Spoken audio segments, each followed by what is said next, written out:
మనం కొంతమందికి మాటల ద్వారా చెప్తే అర్థమవుతుంది, కొంతమందికి పాటల ద్వారా చెప్తే అర్థమవుతుంది. మనం చెప్పే మాటలు ఏవైతున్నాయో జనంలో ఒక 100 మందిలో ఒక 5-6 మారినా కూడా మేము సక్సెస్ అయినట్టే.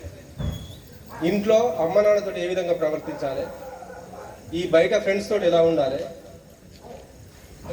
అమ్మాయిలతో ఏ విధంగా ఉండాలి, ఈ మొబైల్ చూసేటప్పుడు మనం ఏ విధంగా ప్రవర్తించాలనే విషయాన్ని మన సభ్యులు మీకు పాటల రూపంలో, నటన రూపంలో ఏదైనా విధంగా మీకు అర్థమయ్యే విధంగా చెప్తారు. ఇవన్నీ చేయడానికి ముఖ్య ఉద్దేశం ఏంటంటే చాలామంది అడిక్ట్ అవుతున్నారు. గాంజాకి, సిగరెట్కి, లిక్కర్కి, వీటికి అడిక్ట్ అయ్యి అమ్మ నాన్న మీద ఉన్న ప్రేమను తగ్గిపోయి బయట కూడా ఎక్కువ అయిపోతుంది. ఇక్కడున్న వాళ్ళు అమ్మ నాన్న చూసుకుంటారు కావచ్చు, చూసుకొని వ్యక్తులకు అర్థమయ్యే విధంగా చెప్పడానికి ఈ ప్రోగ్రాం ఏర్పాటు చేశాం.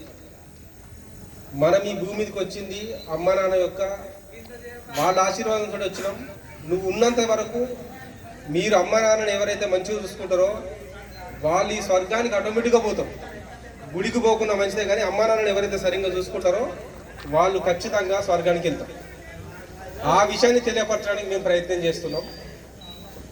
అదేవిధంగా 100 ఏళ్ళ కాలం కానీ, సైబర్ క్రైమ్ కానీ, దీని యొక్క పూర్తి అవగాహనను మన సభ్యులు మీకు అర్థమయ్యేటట్టు చెప్తారు. కొంచెం సద్వినియోగం చేసుకొని దీన్ని విజయవంతం చేయాలని కోరుకుంటూ మీ అందరికీ నమస్కారాలు. Thank you.